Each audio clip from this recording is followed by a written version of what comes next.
그 제가 좀 한 가지 발상의 전환이라고 그럴까요? 이런 문제를 얘기해 보고 싶은데, 우리가 일반적으로 조세 격차 이런 텍스 갭 이런 걸 이야기하면 걷어야 할 그 세금과 실제로 거둔 세금의 차이 이런 것들을 이야기합니다. 그거는 이제 어떤 면에서는 세제를 좀 보강하거나 실질적으로는 세정을 강화하면서 해소해 나가는 이런 것들이 중요하겠죠. 그런데 또 다른 의미에서 이제 그 양극화, 이런 그 사회적인 격차 이런 측면들과 관련한 텍스 갭은 더 거둘 수 있는 사람과 그다음에 실제로 더 낼 수 없는 사람, 이런 사람들 간에 나타나는 이런 그 격차 이런 것도 있다고 생각합니다.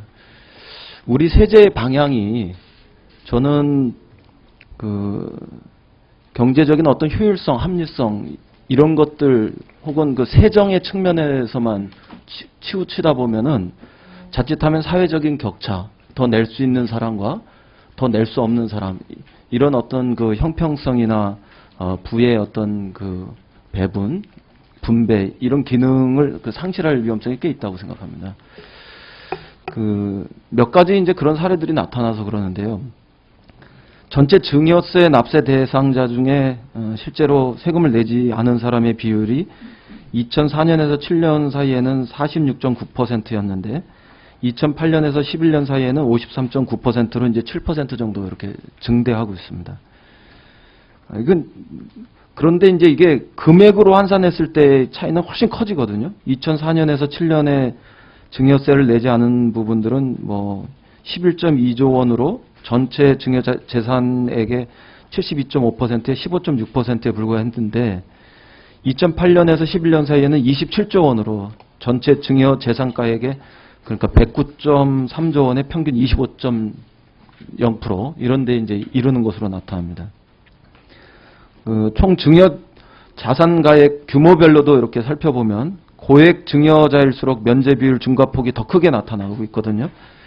총 증여 자산가액이 1천만 원 미만인 과세 미달자는 2004년에서 7년 사이에 10만 5,015명에서 2008년에서 11년 사이에 14만 5,360명으로 1.38배 이렇게 증가한 반면에 총 증여 자산가액이 5억에서 10억인 과세 미달자는 2004년에서 7년 사이에는 207명에서 2008년에서 11년 사이에는 6,290명으로 무려 30.39배나 증가하는 이런 추세입니다. 저는 이제 이런 상황이 계속 진행이 되면 일반적인 어떤 세정과 관련한 텍스 갭의 문제들도 문제가 되겠지만 실제로 사회적인 어떤 격차 이런 것들과 관련해서도 훨씬 증대한다 이렇게 생각이 듭니다. 그런데 이제 최근에 정부가 내놓은 세법 개정안 이런 내용을 보면 상속 증여세에 대해서 전체적으로 합리화하겠다 이렇게 하면서 이 세금을 말하자면은 이렇게 완화하는 이런 방향을 취하고 있단 말이죠. 근데 이게 과연 합리적인가 이런 생각이 듭니다.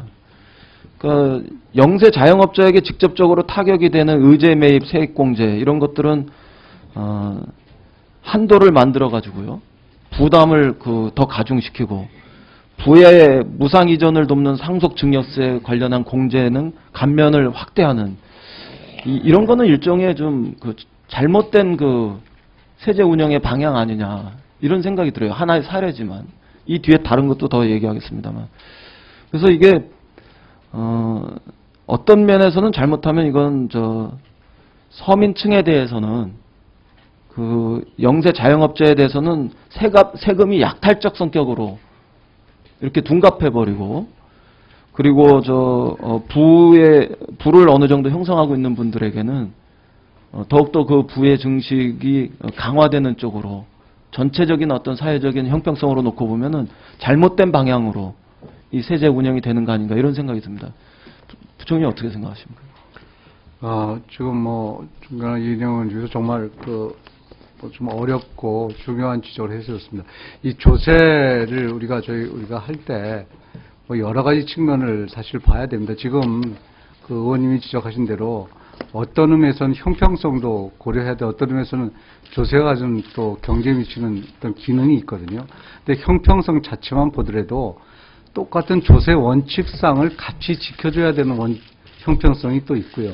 또 지금 지적하신 대로 그 뭐라 그럴까요? 그 소득의 이런 그 격차에 따른 또 형평성도 봐줘야 되거든요.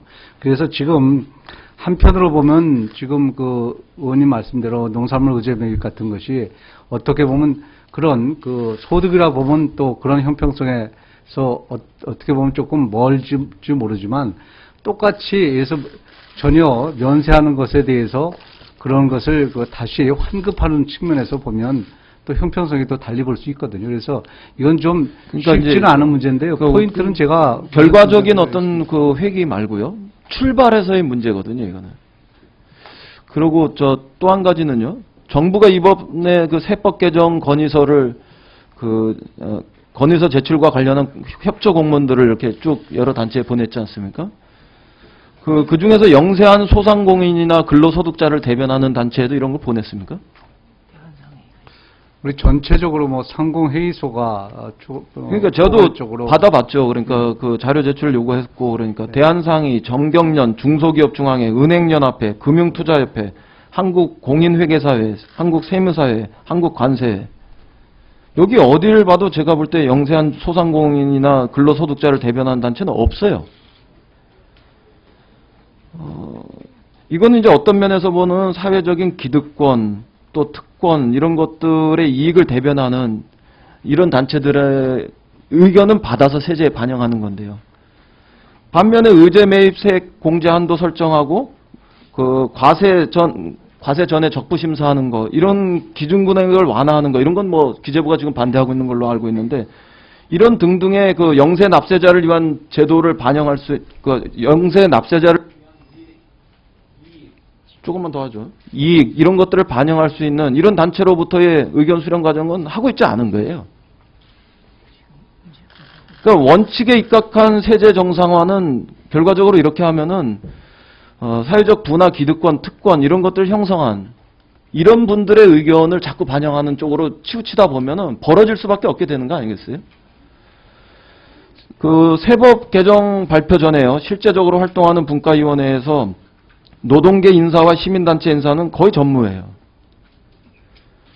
결국 그 이제 뭐 세제발전심의위원회에서 노동계 인사와 시민단체 인사는 정부가 노동계 시민단체 등에서도 의견을 수렴했다는 구색을 맞추기 위해서 뭐 부분적으로 아주 미세하게 존재하는 걸로 알고 있는데 이런 식으로 하면은 결과적으로 제가 볼 때는요 사회적 부나 특권 뭐 이런 기득권 이런 걸 형성한 쪽으로 이렇게 아무 의견이 더 반영되게 될 수밖에 없는 거죠.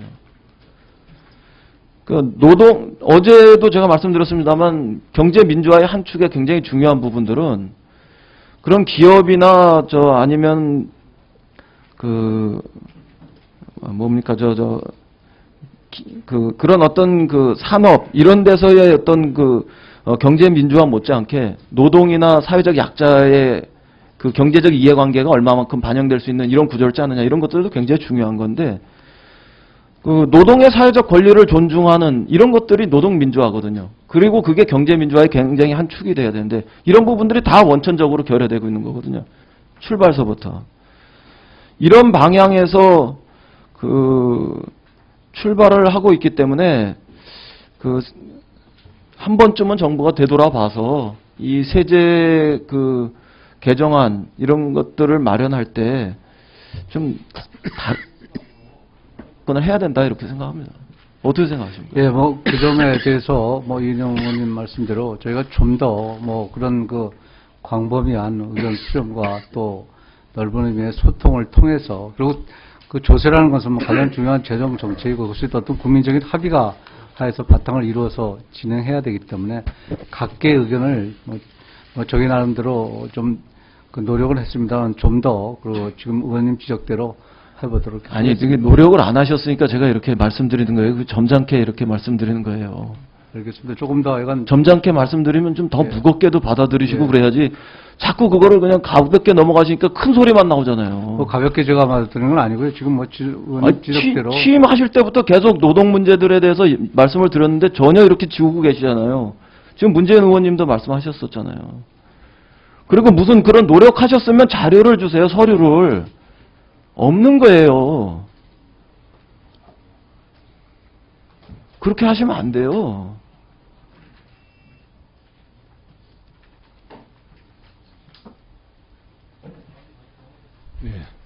수고하셨습니다. 다음에 윤지식 의원님 질의해 주십시오.